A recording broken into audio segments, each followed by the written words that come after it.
The biggest problems in the world affect tens, if not hundreds of millions of people. The numbers are so vast, it's almost unthinkable. Intractable problems, like the 6 million people that are directly affected by terrorism. War and civil strife, 170 million people. There are 60 million refugees. 220 million people are impacted by natural disasters. 783 million people lack clean water. 836 million people are living in extreme poverty. But what if I were to tell you that there's a problem that affects a greater number of people than each of these? In fact, more people than all of these problems combined. 4 billion people are living under authoritarian rule. It is the largest problem affecting humanity today. Those are people who are living under military juntas, absolute monarchies, dictatorships, or competitive authoritarian states. When I say authoritarianism, I mean both Syria, which is a fully fledged dictatorship, and a country where, by and large, you don't really have individual rights, but occasionally they'll have elections as a fig leaf, like Russia or Venezuela. Unfortunately, while there is an ecosystem that seeks to address issues like the refugee crisis, there are government departments, charities, events, and even conferences to address them. There's no such effort that seeks to address the issue of tyrannical government in the world. One way of really communicating the suffering and the cost of dictatorship, I like to use this satellite image. On the lower side, to the right, you'll see the satellite image was going to cover electricity and power generation. It shows you what seems like an island of activity. That island of activity is the place where Samsung and LG and Hyundai exist. That's South Korea. North Korea is living in absolute darkness. The fact is, the social cost of dictatorship is such that the advances in technology, medicine, education, economics occur in free and open societies, not in a tyranny. In a tyranny, there are a few dots where the dictator and his henchmen live. If you want to think about the opportunity cost of dictatorship, think about half of the world's population, their talent asphyxiated, unable to realize their potential. Sometimes I hear people saying that some people simply can't live in freedom because it's not their way. And it's a silly, or it's a racist, or it's a culturally ridiculous argument. People say this about the Chinese, as if Taiwan didn't exist, one of the most democratic places on earth. And we've seen the difference between South Korea and North Korea. People say this about Russia. And yet, it's the reason why Vladimir Putin is so focused on the Ukraine. Because in Ukraine, about 18% of the population is ethnic Russian. And if there are 9 million people who can live in a Western democracy, and Ukraine succeeds, then that means that also the Russians inside Russia can enjoy the same. What we're talking about, of course, is freedom of expression. The right to choose your leaders and have them not stay perennially in power. Freedom of the press. The right to freely associate and redress your grievances through protest if necessary. And of course, property rights, so that no one can come along and simply take your stuff because they feel like it. So where do these 4 billion people, where can they turn to for help? Well, another question is, why is it that we do not see the problem of tyranny the way it's being described here? Unfortunately, people think, go to the United States government. Except you see, sadly, our government chooses to address this issue based on short-term objectives, economic or national security concerns, which is why the United States can be counted on to talk about human rights violations in Iran, but not in the same vein in Saudi Arabia. Now, Europe, of course, is no better. And anyone from Azerbaijan or Kazakhstan or Belarus can tell you that their expectations were not met when it came to Europe applying those standards to those tyrannies. Can we turn perhaps to the United Nations, an organization set up to address freedom, prosperity, and peace in the world? But there you see, unfortunately, the United Nations is essentially a playground for dictatorships, which is why the UN Human Rights Council includes such members as Saudi Arabia, China, Qatar, Egypt, Cuba. Well, perhaps we can turn to the philanthropic sector. But then you see there's a problem there as well. The places that are supposed to, and in fact advertise that they are the places where you can go to solve the world's problems, like in fact the World Economic Forum at Davos, is unfortunately financed in part by dictatorship. So the burden falls on human rights organizations. And there again, there's a slight problem because the main human rights organizations, the big ones, focus their approach on criticism of democracy, if you analyze it statistically, much more so than focusing on tyranny. So ultimately, the burden falls on activists who are either operating in exile or inside these countries in a state of siege. Two key outcomes are necessary to address the issue of tyranny in the world. The first, of course, is to bring the issue of authoritarianism to the top of the world agenda so that people can be conversant on this issue, so that we can bring about a cultural shift that will bring about a policy shift, and governments will actually do what they're supposed to on this subject.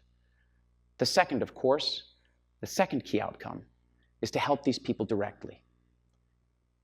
People in the Philippines or in Bolivia, there are still institutions there. They have a competitive authoritarian system, but you can still assist them by and large openly. And places like North Korea or China, in those cases, there are people who are willing to lay their lives, put them on the line, in order to bring about an end, a peaceful yet passionate end to the dictatorship in those countries. What I'm asking is for you to consider adopting a particular approach to this. You may think that this is not for you, that this is for government. Some of you choose to travel in business class as opposed to coach. You want to pay 2 or 3 times more for a wet towel and a cocktail. Some of you don't drink from the minibar in the hotel. Some of you choose a 401k over an IRA. You have an economic policy. You also have a cultural policy. Some of you prefer the movies, some concerts, some the theater, some going to a national park. What I'm proposing is that you consider having your own foreign policy. If you think that people in government know what they're doing on the subject, you read the biographies of people in history and the people who were close to power when certain of these decisions, big foreign policy decisions, were made, and you find that they really didn't know what they were doing half the time. There was a recent presidential election in this country, a country that has those, and that's something that a lot of people take for granted, which is why we need to use our freedom to help other people achieve theirs. During this presidential election in this country, there was a moment at the height of the problems in Syria where hundreds of thousands of civilians, innocent civilians, were being murdered by the dictator of Syria. And the subject was on television. And a presidential candidate spoke 3 words that really gives you a sense of why we should each have our own foreign policy. And those 3 words were, "What is Aleppo?" At the Human Rights Foundation, we've chosen to adopt foreign policy with regard to a number of different countries. And one of them is North Korea. We work with defectors from North Korea, people who have escaped the tyranny of North Korea and want to help the people they left behind, want to help their friends and their families. And what we do is to try and break the monopoly of information that the North Korean dictatorship has over their own people. You see North Korea as the hermit kingdom. They have no internet, no access to the mail system, no ability to make phone calls outside of the country. They truly are living in absolute darkness, especially educational. The only thing they can consume is the propaganda that the government gives them. So what we do is we smuggle information in. We smuggle DVDs and flash drives and all sorts of material. This material goes into these bags that have a timer on them, and they go into these balloons. Because even though the government may control the airwaves, they don't have control over the winds. And so the balloons go up into the sky and travel into North Korea, and eventually they drop their payload. The North Koreans know what's in these bags, and the North Koreans are willing to live their lives, and in some cases risk execution or concentration camp in order to obtain this material. They're starving for this information. And there are these small devices called no-tells that come from China, and they cost around $10 to $20, and they're battery powered. And on these no-tells, they can watch this material. They can explore the outside world. And it's one citizen at a time. When enough of them have the aha moment, they will have had enough of the tyranny. The government of North Korea at first was telling us that this was futile, that in fact this is not going to work. But we kind of knew we had struck a nerve when they informed the South Korean government that they were going to bomb the place where we were doing these balloon flights from. They planned to kill us. So we stopped doing them during the day, and we started doing them at night. Since then, we've been using helicopter drones. And our activities with regard to this have continued to the point that we started a program called Flash Drives for Freedom. And we've, in the past year, accumulated 150,000 hard drives. The idea is that if people can donate just a flash drive, that's the beginning of a foreign policy push. That's them actually participating. Because ultimately, it's artists with artists, engineers with engineers, veterans with veterans, nurses with nurses. What we're trying to do is link people throughout the world to know that they can have and make a difference. It's only when we choose to do this and put ourselves from empathy into compassion that we will actually be able to move the powers that be to do something similar. Just a few days ago at the UN Security Council, a UN Security Council that has been talking about the issue of North Korea for decade after decade and doing little or nothing about it, there was yet another hearing. And at this hearing, a young woman came.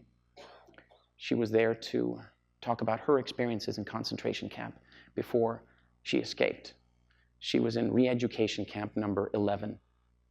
And she read a poem that she carried out of the concentration camp in her heart. And I was in touch with her last week.